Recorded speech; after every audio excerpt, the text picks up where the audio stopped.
Earth's last message. We tried for peace. Now you'll know the other side. HFY Sci-Fi. Every species in the galaxy had a story about the humans. Some called them the quiet ones. Some called them the patient ones. But the oldest civilizations, the ones who had watched Earth from a distance for thousands of years, they called them something else entirely. They called them the sleeping fire, and every elder in every council hall across every star system knew the same ancient warning. Do not wake the fire. Do not test the patience of a species that learned to split the atom and then chose not to use it, because the most dangerous creature in the universe is not the one that fights without thinking. It is the one that thinks for a very long time before it decides to fight. This is the story of what happened when the galaxy forgot that warning. This is the story of what happened when someone finally pushed humanity too far. And this is the story of the last message Earth ever sent before the stars themselves went silent. The message had traveled for 62 years before anyone heard it. It was not a weapon. It was not a threat. It was not even a demand. It was a simple recording, transmitted from a small blue planet on the outer edge of the Orion Arm, a place most galactic species had never even bothered to visit.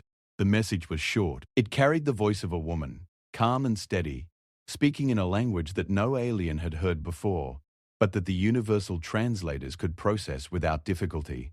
"We are the people of Earth," she said. "We come with open hands. We seek knowledge. We seek friendship. We seek peace. If you can hear this, know that we mean you no harm. We only wish to learn and to share what we have learned." The message repeated on a loop. It played across 7 different frequencies. It was designed to reach as far as possible, to touch as many stars as it could, and to tell the galaxy one simple truth. Humanity existed, and humanity wanted to talk. For the first few decades, no one responded. The message drifted through empty space, bouncing off dead moons and cold asteroids, traveling through dust clouds and past dying stars. It moved in silence, unheard and unnoticed, like a whisper lost in a storm. The people of Earth waited. They built more transmitters. They sent more messages. They pointed their telescopes at the sky and searched for any sign that someone was listening. And then, in the year 2091, someone finally answered. The response came from a system called Verath, located nearly 40 light-years from Earth. The Verath Collective was an old civilization, one that had existed for more than 12,000 years. They were tall, thin beings with pale grey skin and 4 arms, and they had built an empire that stretched across 9 star systems. They were not cruel by nature, but they were proud. They believed that the galaxy belonged to those who had earned their place in it, and they did not believe that every species deserved that place. When they received Earth's message, they studied it carefully. They analyzed the language. They mapped the signal back to its source. They examined the planet from a distance using long-range scanning technology that could read the surface of a world from dozens of light-years away. What they found did not impress them. Earth was small. Its people were short-lived. They had only recently developed the ability to leave their own atmosphere, and their technology, while creative, was primitive compared to the tools the Verath had been using for millennia. The collective scientists wrote a report. The report said that Earth posed no threat, that its people were fragile and limited, and that their desire for peace was most likely born from weakness rather than strength. The Verath High Council read the report and made a decision. They would respond to Earth's message, but not with friendship. They would respond with a test. A single Verath ship was sent to the Sol system. It arrived in orbit around Earth on a cold morning in January 2094. The ship was enormous, nearly 3 kilometers long, shaped like a blade made of black metal. It hung in the sky above the Pacific Ocean, visible to the naked eye from every continent, and it said nothing. It simply waited. The people of Earth reacted the way anyone might expect. There was fear. There was excitement. There was confusion. Governments scrambled to organize a response. Military forces around the world were placed on high alert. Scientists rushed to study the ship, aiming every instrument they had at its hull, trying to understand what it was and where it had come from. But the leaders of Earth did something that surprised the Verath. They did not attack. They did not panic. They did not run. Instead, they sent a new message, this time directed at the ship itself. "Welcome to our home," the message said. "We are glad you have come. We would like to meet you." The Verath commander aboard the ship was named Tarek Vasin. He was old, even by Verath standards, and he had spent most of his life managing conquered worlds on the edges of the collective's territory. He was not a diplomat. He was a soldier. And he had been chosen for this mission precisely because the High Council did not expect diplomacy to be necessary. Torek studied Earth's response and felt something he had not expected. He felt curious. In his experience, lesser species either fled or fought when they saw a Verith warship. They did not send polite invitations. He reported this to the High Council, and they told him to proceed with the test. The test was simple. The Verath wanted to see how Earth's people would react to a show of force. Torek activated the ship's weapon systems, not to fire, but to display. The ship's hull lit up with bright lines of energy running along its surface like veins of blue light. The temperature around the ship rose sharply. The ocean below it began to churn. Clouds scattered, the sky darkened. It was a display of power, nothing more. A warning. A reminder that the galaxy was not a gentle place, and that those who wished to survive in it needed to prove their worth. Earth's response came within the hour. It was not a surrender. It was not a cry for mercy. It was another message, calm and measured, delivered by the same woman whose voice had been carried across the stars 62 years earlier. She was older now, her voice slightly rougher, but her words were just as steady. "We see your strength," she said. "We respect it. But we did not reach out to the stars because we are weak. We reached out because we believe that strength is better when it is shared. We ask again, will you speak with us?" Torek Vassian sat in his command chair and stared at the message for a long time. He had conquered 12 worlds. He had broken rebellions and crushed resistance movements. He had watched entire civilizations crumble under the weight of Verath power. But he had never heard anything like this. He had never met a species that responded to a threat with an open hand. He reported to the High Council again. This time, there was disagreement. Some members of the Council believed that Earth's response was genuine, that these creatures truly wanted peace, and that there might be value in establishing a relationship with them. Others believed it was a trick, a desperate attempt to buy time from a species that knew it could not fight back. In the end, the Council made a compromise. They would send a diplomatic delegation to Earth. They would talk, but they would also prepare a military fleet, just in case. The delegation arrived 3 months later. 5 Verith officials, accompanied by a security detail of 40 soldiers, landed in a field outside Geneva, Switzerland. They were met by a group of human representatives from every nation on Earth. The humans had prepared carefully. They had built a meeting hall specifically for this occasion, designed to accommodate the Vath's larger frames. They had prepared food, music, and gifts. They had studied every piece of data they had gathered about the Varath ship, trying to understand their visitors' culture and customs. The first meeting lasted 9 hours. The Varath were stiff and formal. The humans were warm and eager. There were misunderstandings and awkward silences. There were moments of tension when cultural differences nearly caused offense. But there were also moments of genuine connection. Moments when the barriers between two species seemed to thin just slightly, allowing something real to pass through. At the end of the first day, the lead Verath diplomat, a female named Sereth Cole, sent a private message to the High Council. "These creatures are strange," she wrote. "They are small and fragile, and their technology is laughable. But there is something in them that I have not seen before. They are not afraid. Not truly. They know we could destroy them, and yet they sit across from us and offer us food and ask us about our children. I do not understand them, but I believe they are sincere." The negotiations continued for 6 months. During that time, the humans and the Verath reached several agreements. Trade routes were established. Scientific data was exchanged. A small group of human scientists was allowed to visit a Verath research station, and a small group of Verath scholars was invited to tour Earth's universities. It was not perfect. The Verath still viewed humans as inferior. Many members of the collective considered the entire arrangement to be a waste of time, a charity project for a species that would likely destroy itself within a few centuries anyway. And many humans were uneasy about the Verath's history of conquest, about the 12 worlds that had been absorbed into their empire, about the species that had been subjugated and stripped of their autonomy. But for a brief moment, it seemed like it might work. For a brief moment, it seemed like two very different civilizations might find a way to coexist. And then the Dominion arrived. The Cathari Dominion was nothing like the Varath Collective.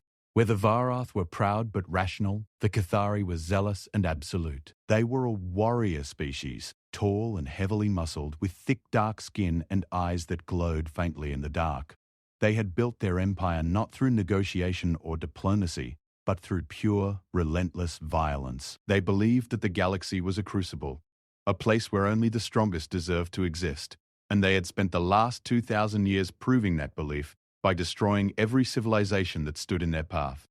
The Cathari had been watching Earth for some time. They had intercepted the original message, the same one the Verath had received, and they had studied it with very different eyes.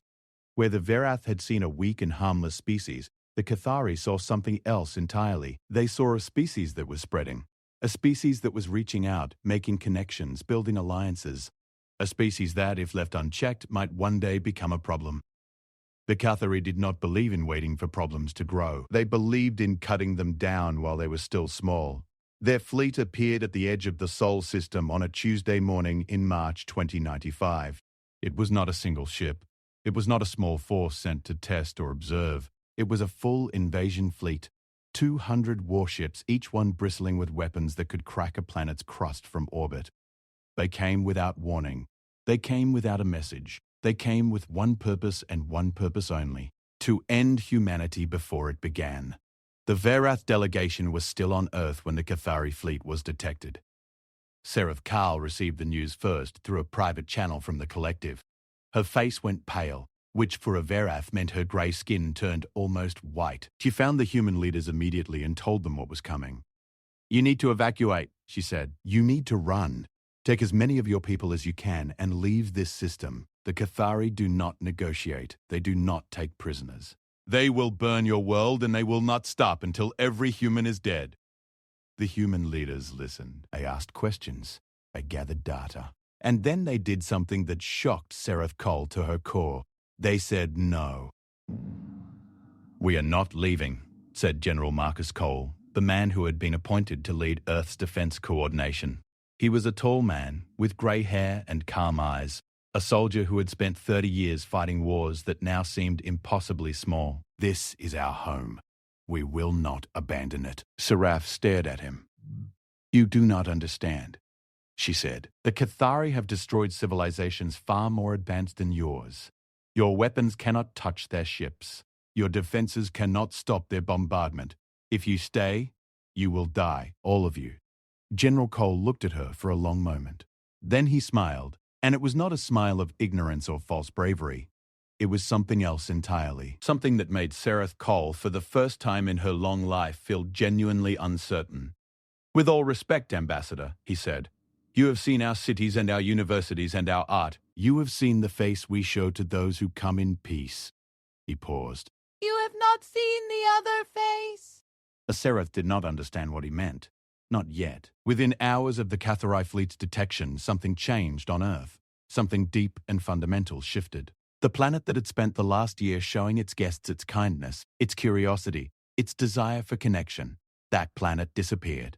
And in its place, something older woke up. Something that humanity had carried in its blood since the first human picked up a rock and decided that it would not be prey. Military installations that had been hidden underground for decades suddenly came to life. Satellites that had been orbiting silently, disguised as debris, began transmitting on encrypted frequencies. Factories that had been producing consumer goods switched their production lines overnight. And from bunkers buried deep beneath mountains on every continent, signals went out to every ship, every station, and every outpost that humanity had quietly built over the last 50 years without telling anyone. Because here was the truth that no one in the galaxy had understood. Humanity had not spent the last century only reaching out for peace. It had also spent that century preparing for the possibility that peace might fail. Every telescope that searched for friendly signals also mapped potential threats. Every rocket that carried scientists also tested propulsion systems that could carry warheads. Every message of goodwill was sent alongside encrypted military communications that coordinated a defense network spanning the entire solar system. Humanity had hoped for the best, but it had prepared for the worst. And now the worst had come. The last message Earth sent before the battle began was broadcast on every frequency, in every language, directed at the Cathari fleet, and at every listening ear in the galaxy. It was spoken by General Marcus Cole, standing in a command center buried half a kilometer beneath the Rocky Mountains, surrounded by screens showing the approaching enemy fleet. His voice was calm.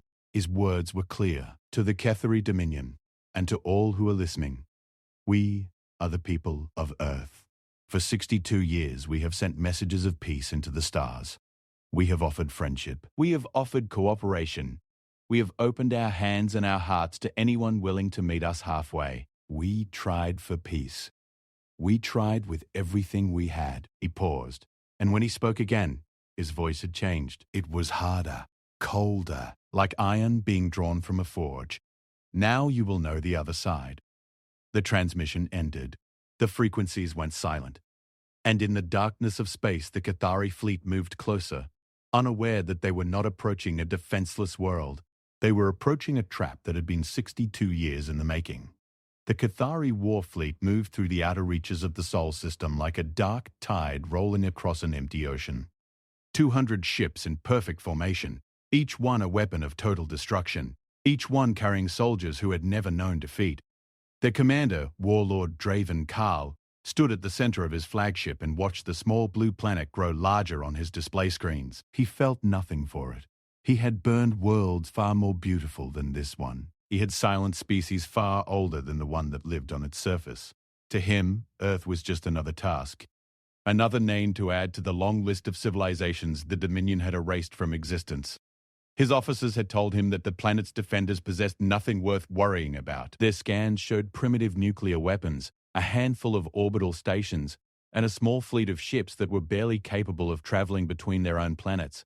The Kethari military analysts had classified Earth as a Level 2 threat, the second lowest category in their system. A Level 2 threat could be eliminated in less than a standard rotation. Some of his officers had even complained about being assigned to such a simple mission. They wanted glory. They wanted a real fight. This was beneath them. Draven Karl shared their frustration, but he was a disciplined commander and the Dominion's orders were clear. The humans were reaching out.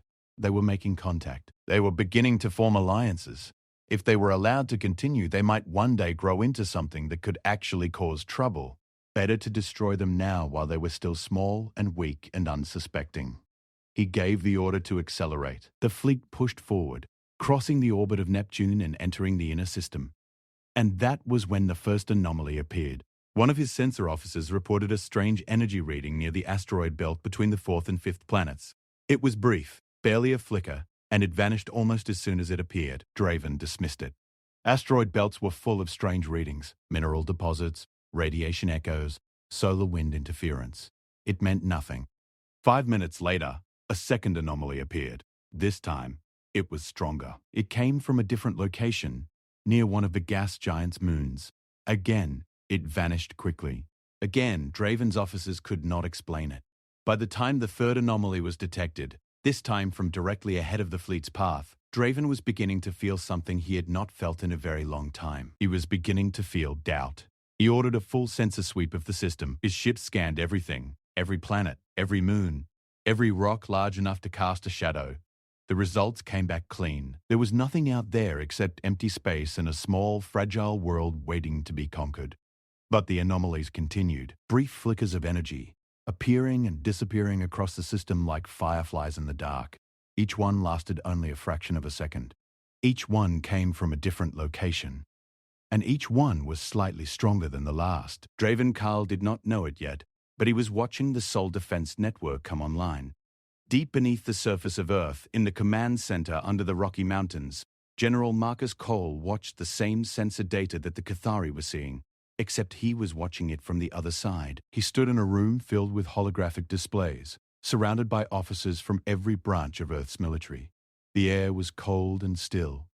The only sounds were the hum of machinery and the quiet voices of technicians reporting status updates.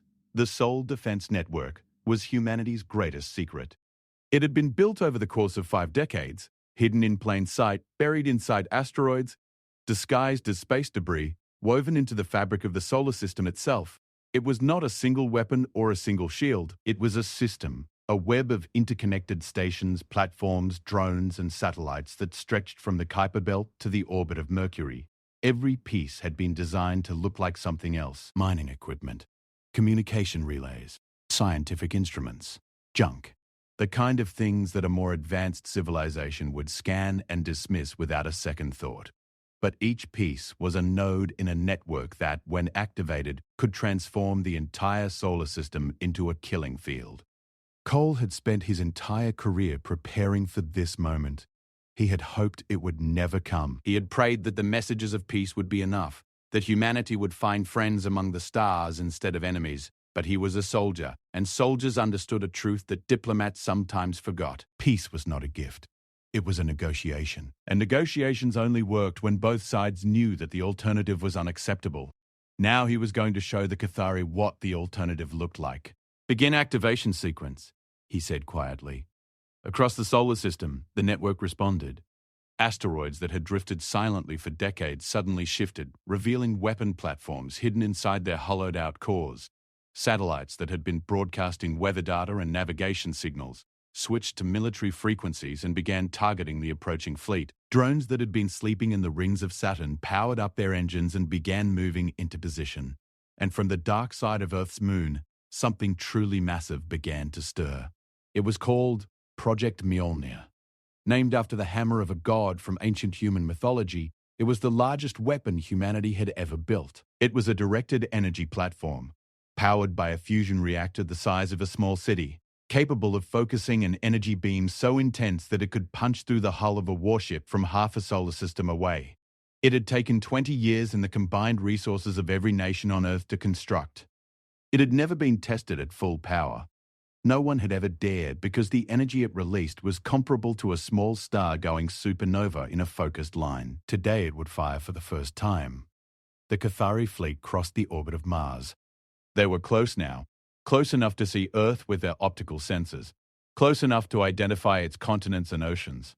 Draven Karl gave the order to prepare for orbital bombardment. His weapons officers began selecting targets. Major population centers, industrial zones, military installations, the few they could detect on the surface.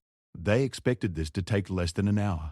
They expected no resistance worth mentioning. The first shot came from an asteroid designated KV 7741, a rock barely 2 kilometers across that had been drifting in the belt for millions of years. Or at least that was what the Cathari's sensors had told them.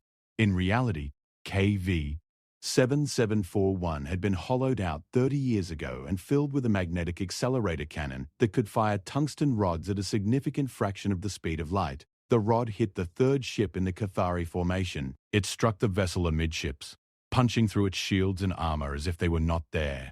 The ship broke apart in a flash of light and debris, its reactor going critical and detonating in a burst that damaged the two ships on either side of it. For 3 full seconds, the Cathari fleet did nothing. They were too shocked to respond. In 2,000 years of warfare, no Level 2 species had ever landed a hit on a Cathari warship. The concept was so far outside their experience that their minds literally could not process what had just happened. Then the second shot came, and the third, and the fourth. Across the asteroid belt, hidden weapons platforms opened fire simultaneously. Tungsten rods, plasma charges, and guided missiles erupted from dozens of locations, converging on the Cathari fleet from multiple angles. The attacks were precisely coordinated, targeting specific ships in a specific order, designed to break the fleet's formation and isolate individual vessels. Draven Karl screamed orders. His fleet scrambled to respond, activating shields, deploying countermeasures, returning fire at the sources of the attacks. But the human weapons were not where the Cathari expected them to be. They were scattered across millions of kilometers of space, hidden inside rocks and debris fields, camouflaged so perfectly that even now, under direct attack, the Cathari's sensors could not find them all. In the first 5 minutes of the battle, humanity destroyed 14 Cathari warships. 14 ships, each one capable of burning a continent, each one crewed by thousands of elite Cathari warriors. Gone, erased, turned to expanding clouds of gas and twisted metal by a species that the Dominion had classified as barely worth the effort of destroying. Draven Karl felt something cold settle in his chest. It was a feeling he had not experienced since he was a young recruit on his very first campaign. It was fear. But he was still a Cathari warlord, and fear did not paralyze him. It sharpened him. He reorganized his fleet, pulling his ships into a tighter formation, concentrating their shields and firepower. He ordered his fastest vessels to hunt down the human weapon platforms and destroy them. He adjusted his strategy on the move, adapting to a battlefield that was nothing like what he had expected. The Cathari were still the most powerful military force in this part of the galaxy. Their ships were faster, better armored, and more heavily armed than anything humanity had built. Once they recovered from the initial shock, they began to fight back with devastating efficiency. Cathari warships targeted the asteroids that housed human weapons and reduced them to dust. They intercepted incoming projectiles with point defense systems that could track and destroy objects moving at near light speed. They launched their own assault drones, thousands of them, swarms of small autonomous fighters that flooded the space around the fleet and created a defensive screen. The human losses began to mount. Weapon platforms were destroyed one by one. Satellites were blasted out of orbit. The drones from Saturn were intercepted and wiped out before they could reach effective range. The Sol defense network was being systematically dismantled. In the command center beneath the Rocky Mountains, Cole watched the tactical display and saw the same thing. The network was holding, but it was losing ground. The Cathari were adapting faster than anyone had predicted. At this rate, the outer defenses would be destroyed within the hour, and then the fleet would reach Earth orbit and begin the bombardment. He looked at the display showing Project Mjolnir's status. The fusion reactor was still cycling up. It needed more time. "How long?" he asked. 17 minutes to full power," replied the technician monitoring the system. Cole looked at the tactical display again. The Cathari were pushing through the belt now, their surviving ships burning hard toward the inner system. They had lost 26 vessels, a staggering number by their standards, but they still had nearly 170 warships, and their blood was up. They were angry. They were humiliated, and angry Cathari did not retreat. They escalated. "We need to slow them down," Cole said. This was the moment that the fleet revealed itself. Humanity's space navy, such as it was, consisted of 42 combat vessels. They were not as large as Cathari warships. They were not as well armed or as heavily shielded, but they had been designed by a species that had spent its entire history fighting against opponents that were bigger and stronger and better equipped. They had been designed to be fast, agile, and unpredictable.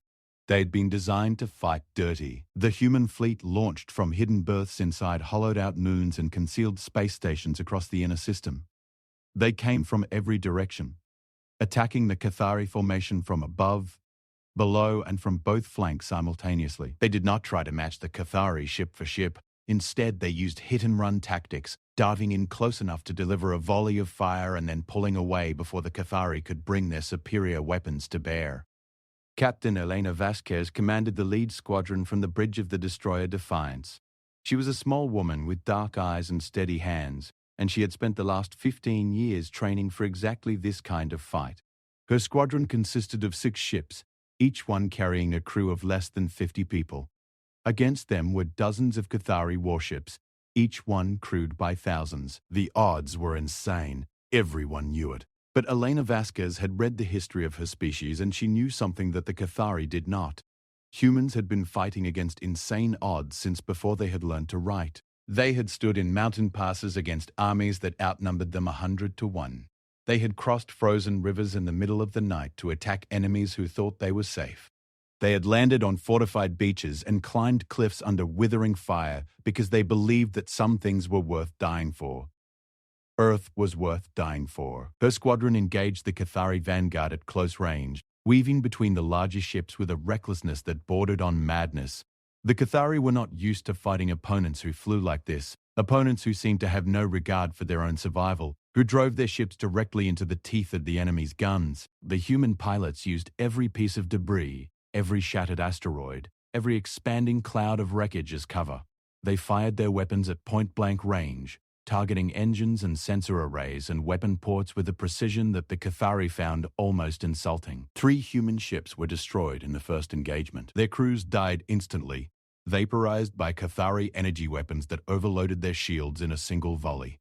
Elena felt each loss like a physical blow. She had trained with those people. She had eaten meals with them and laughed at their jokes and known the names of their children. Now they were gone, and there was nothing she could do except keep fighting.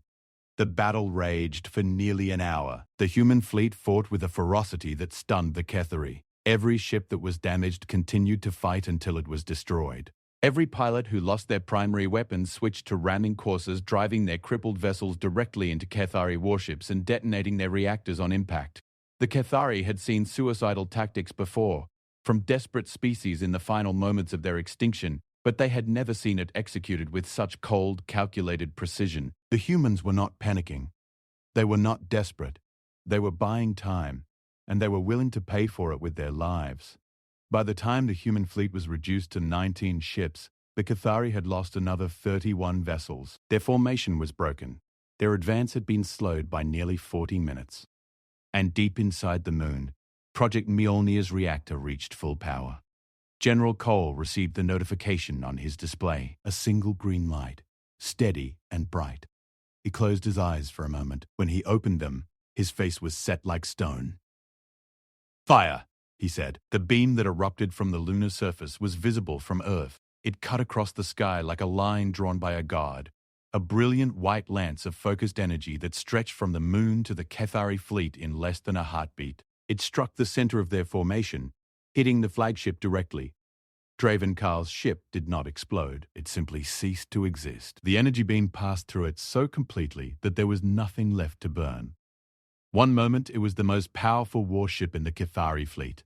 The next moment, it was a cloud of atoms expanding in every direction at incredible speed. The beam continued through the flagship and struck the 3 ships behind it, destroying them with equal efficiency. The Cathari fleet recoiled. Not strategically, not tactically. They recoiled in pure animal terror. They had seen weapons of unimaginable power in their long history of conquest. They had faced planet killers and star burners and gravity weapons that could tear a moon apart. But they had never, in 2,000 years, seen a level 2 species fire a weapon like this. It was impossible. It was wrong.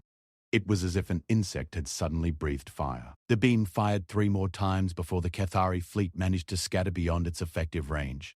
Each shot destroyed multiple ships. By the time it was over, the Cathari had lost a total of 89 warships, nearly half their invasion force, destroyed by a species they had expected to crush without effort. The remaining ships pulled back to the outer system, wounded and confused. For the first time in living memory, a Cathari invasion fleet had been stopped. Not defeated, not yet, but stopped. And in the cold silence of space, the surviving Cathari commanders stared at their displays and tried to understand how everything had gone so terribly, impossibly wrong. On Earth, there was no celebration. Cole stood in his command center and looked at the casualty reports. 23 human ships destroyed. Over 1,000 crew members dead.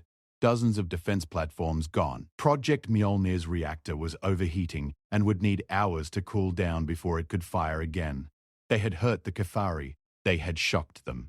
But the battle was not over. 111 Cathari warships still floated in the outer system.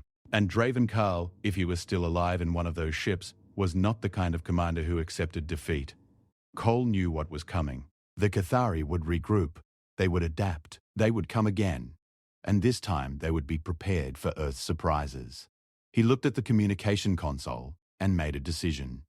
He opened a channel, not to the Cathari but to the Verath Collective, to every monitoring station in the galaxy, to anyone and everyone who might be listening. "This is General Marcus Cole of Earth," he said. "We have engaged the Cathari Dominion in defense of our home. We have taken losses. We have inflicted losses. The battle continues. To the Verath Collective and to all civilizations who value peace, we ask for nothing except that you watch. Watch what happens here. Watch what a species will do when it fights for its home. And when this is over, remember what you saw." He paused, then added one more line. "We are still here, and we are not finished." The message went out across the stars and across the galaxy, in council chambers and war rooms and observation posts on 1,000 different worlds. Beings of every shape and kind turned their attention to a small blue planet on the edge of the Orion Arm and watched with growing astonishment as the impossible continued to unfold. The silence lasted for 6 hours. 6 hours in which neither side fired a shot, in which the Cathari fleet drifted in the cold darkness beyond the orbit of Jupiter, licking its wounds and recalculating its assumptions about the small blue world that had just torn nearly half its invasion force to pieces. 6 hours in which the people of Earth buried their dead in their hearts, repaired what they could, and prepared for what they knew was coming. In those 6 hours, the galaxy changed. Seraph Cole had watched the entire battle from a secure room inside the human command complex beneath the Rocky Mountains. She had stood perfectly still, her forearms folded tightly against her body, her pale grey eyes fixed on the holographic displays that showed the engagement in real time. She had said nothing during the fighting. She had not moved. She had barely breathed. But inside her mind, everything she had ever believed about the universe was being torn apart and rebuilt from the foundation up. The Varath Collective had existed for 12,000 years. In that time, they had studied hundreds of species. They had catalogued every civilization they encountered, measuring them against a scale of technological advancement, military capability, and cultural sophistication. They had developed models and theories and entire branches of science devoted to predicting how species would behave, how they would grow, and how they would die. Their predictions were almost always accurate. They had built an empire on the strength of those predictions. Every single one of their predictions about humanity had been wrong. The humans were not weak. They were not primitive. They were not the helpless, naive creatures that the Varath scientists had described in their reports. They were something that the Varath had never encountered before, a species that showed you exactly what it wanted you to see and kept everything else hidden. A species that extended one hand in friendship while the other hand held a weapon behind its back, not out of deception, but out of necessity. Because they understood, on some deep and fundamental level, that the universe did not reward trust alone. Trust had to be backed by strength, or it was just a different word for surrender. Sarath sent a message to the Varath High Council. It was the longest message she had ever composed, and it contained a single recommendation: help them. The council's response took 2 hours, which by Varath standards was almost instantaneous. There had been debate, she knew, fierce debate. The Varath had maintained a policy of non-interference in conflicts that did not directly threaten their territory for over 3,000 years. Breaking that policy for the sake of a species they had known for less than 2 years would set a precedent that many in the council feared, but the message that came back was clear.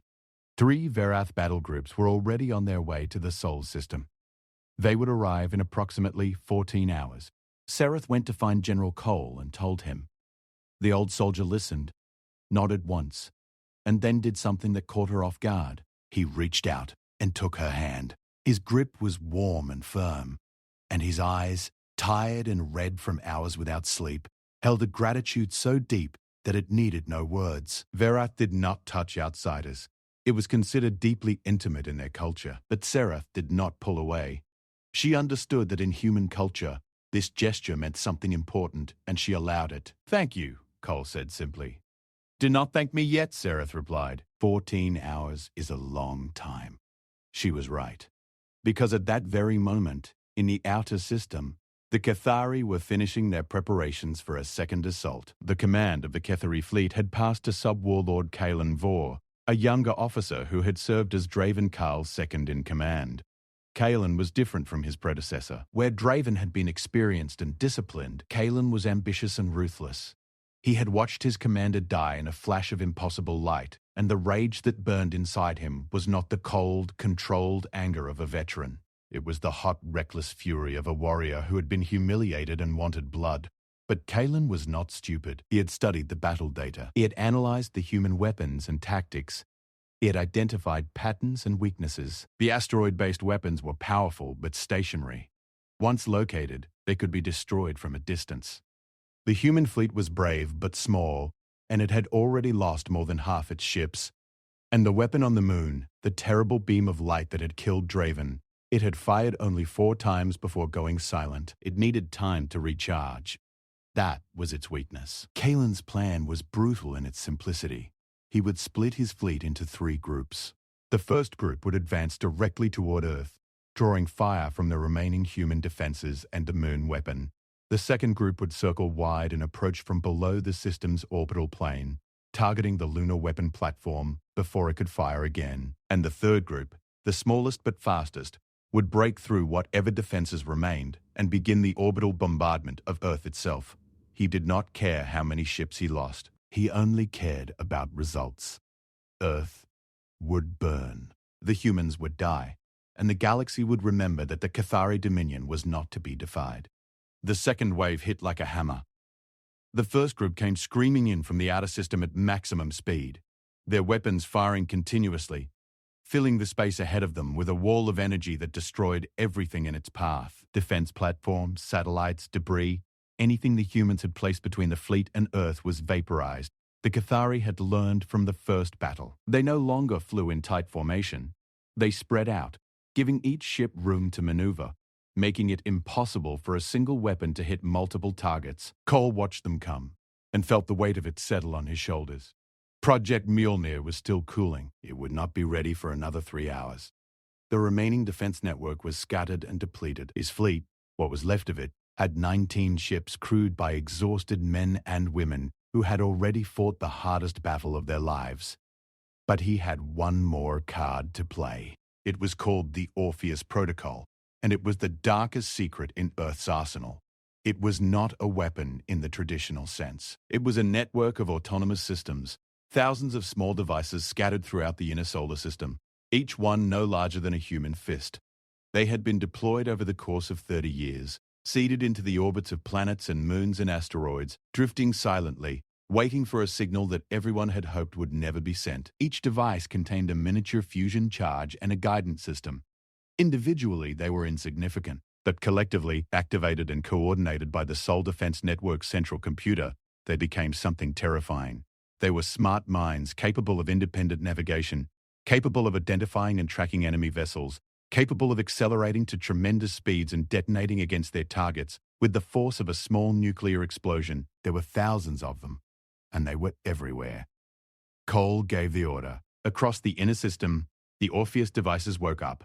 They were so small that the Cathari sensors could not detect them individually. They appeared as nothing more than background noise, tiny specks lost in the vast sea of particles and radiation that filled the space around any star.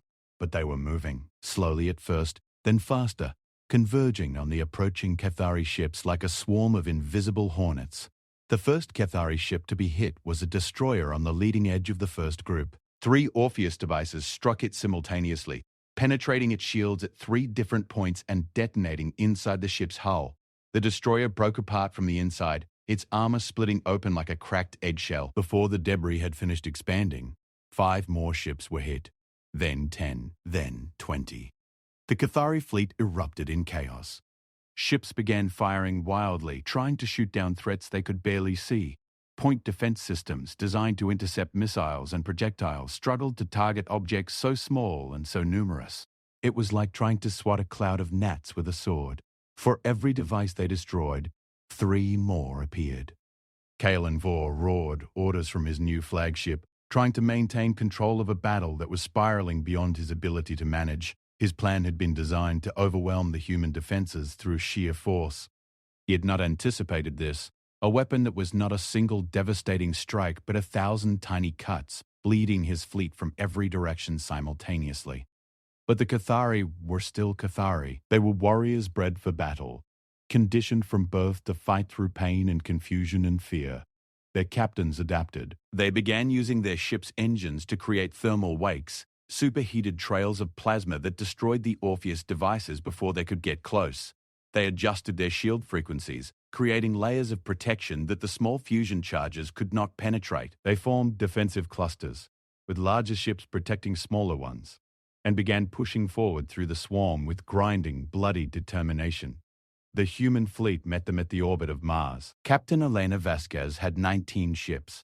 19 ships against more than 80 Cathari warships that had already survived 2 rounds of punishment and were driven by a fury that bordered on madness. The numbers were hopeless. The odds were impossible, and not a single human captain hesitated. They fought among the moons of Mars, using the planet's gravity and its thin atmosphere to their advantage. Human ships dove into the upper reaches of Mars's atmosphere, using the friction and heat to mask their signatures, then burst upward to attack Cathari vessels from unexpected angles. They used the moons as shields, ducking behind them to avoid incoming fire and emerging on the other side to launch devastating close-range volleys. Eleanor lost 7 more ships in the first 30 minutes. 7 ships. 7 crews. Hundreds of lives spent like coins in a desperate gamble, but for every human ship that fell, they took a Cathari vessel with them. some through firepower, some through ramming. One ship, the corvette Persistence, crippled and venting atmosphere from a dozen hull breaches, flew directly into the engine array of a Cathari heavy cruiser and detonated its reactor. The explosion destroyed both ships and damaged 3 others nearby. The crew of the Persistence had sent one final message before impact. 4 words, transmitted on an open channel so that everyone, human and Cathari alike, could hear them. For Earth, no retreat. Those words spread through the human fleet like fire. No retreat.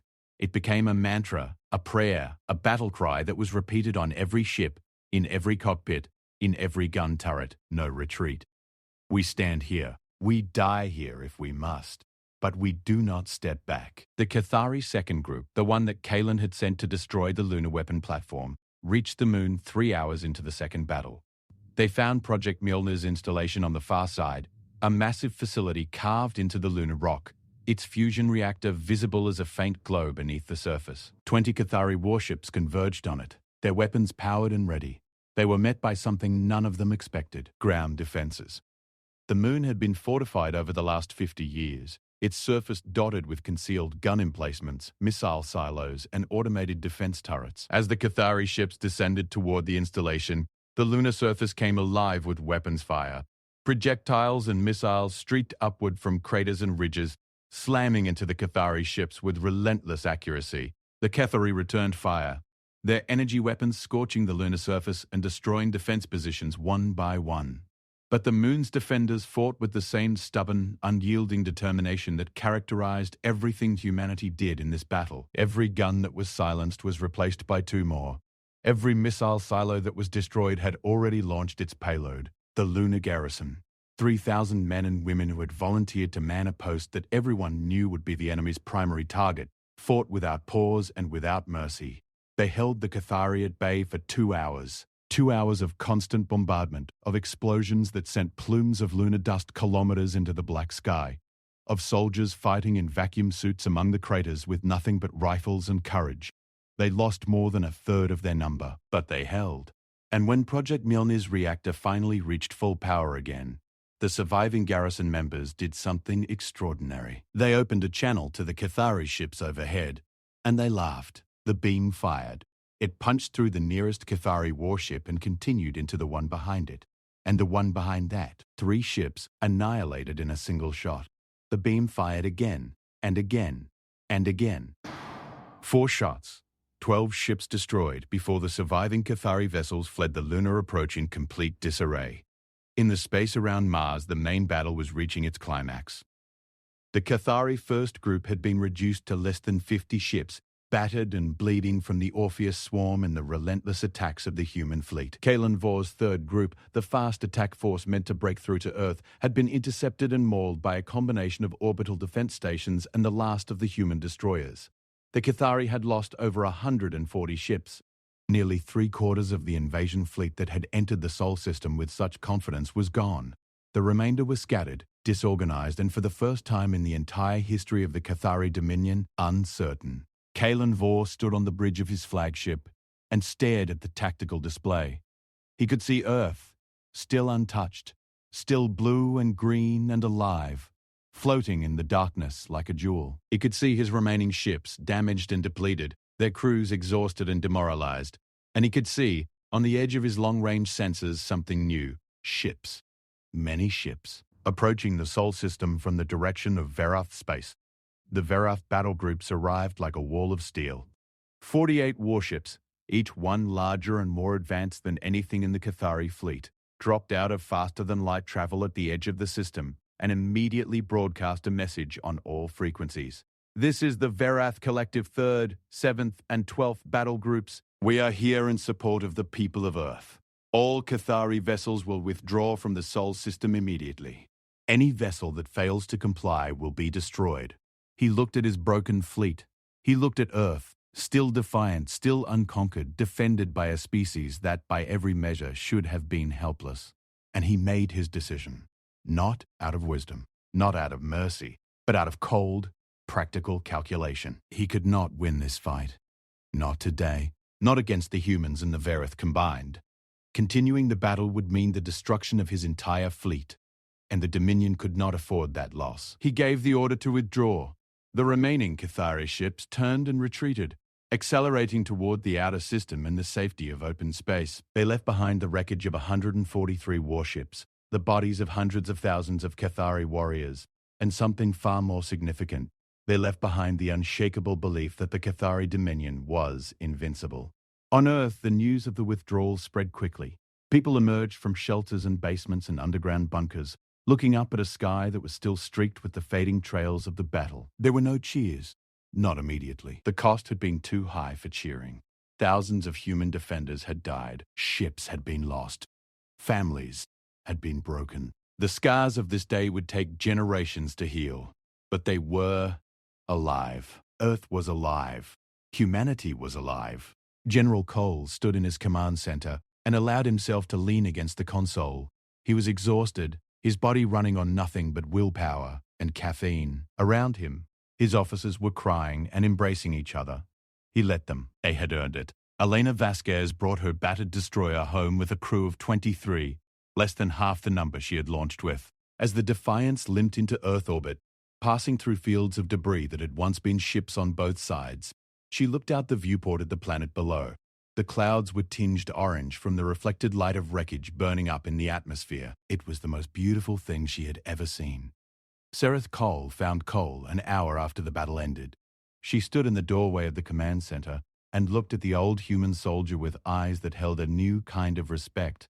The kind that is born not from seeing someone's strength, but from seeing what they are willing to sacrifice. Your species is remarkable, she said quietly. Cole looked at her and shook his head slowly. We are not remarkable, he said. We are stubborn. There is a difference. Almost. Perhaps, she said. But the galaxy will not see it that way. She was right. In the days and weeks that followed, the story of Earth's defense spread across the galaxy like wildfire. Every civilization, from the great empires to the smallest colony worlds, heard the tale of the species that had reached out in peace and then fought like demons when peace was denied. They heard about the hidden weapons and the impossible bravery and the crew of the Persistence and the garrison on the moon who had laughed in the face of annihilation. And they heard the message, the one that Cole had sent during the battle, the one that simply said, "We are still here and we are not finished." That message changed everything. Species that had existed in isolation for centuries began reaching out to each other. Civilizations that had been afraid of the Cathari Dominion began to find their courage. Alliances formed. Trade agreements were signed. A galactic council, something that had been discussed and dismissed for millennia, began to take shape. And at its center, at the very heart of this new era of cooperation, was a small blue planet that had proven something the galaxy had forgotten. That peace was not weakness. That kindness was not naivety, that the hand extended in friendship could also close into a fist when necessary, and that the most dangerous species in the universe was not the one that loved to fight, but the one that hated fighting and chose to do it anyway when there was no other choice. Cole retired 6 months after the battle. He went home to a small house in Colorado, in the shadow of the mountains beneath which he had commanded the defense of his world. He grew tomatoes. He read books. He sat on his porch in the evenings and watched the stars. Elena Vasquez was promoted to admiral and given command of the new Earth Defense Fleet, a force that grew rapidly as human and Verath engineers worked together to build ships that combined human ingenuity with Verath technology. She never forgot the crews she had lost. She carried their names in a small notebook that she kept in the breast pocket of her uniform, over her heart, for the rest of her career. Sereth Cole remained on Earth as the Verath ambassador.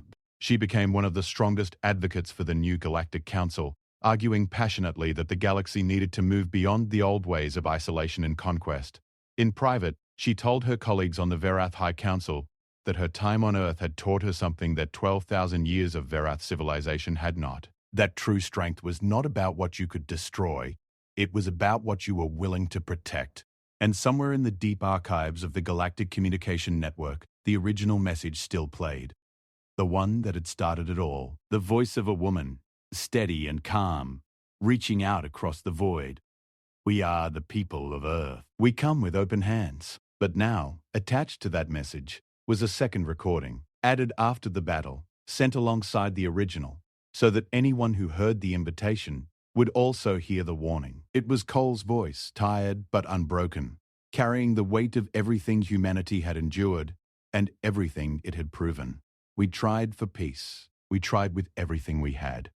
And we will keep trying, for as long as the stars burn. But know this, if peace is not enough, if kindness is answered with cruelty, if our open hands are met with closed fists, then you will see the other side of us. And the other side does not lose.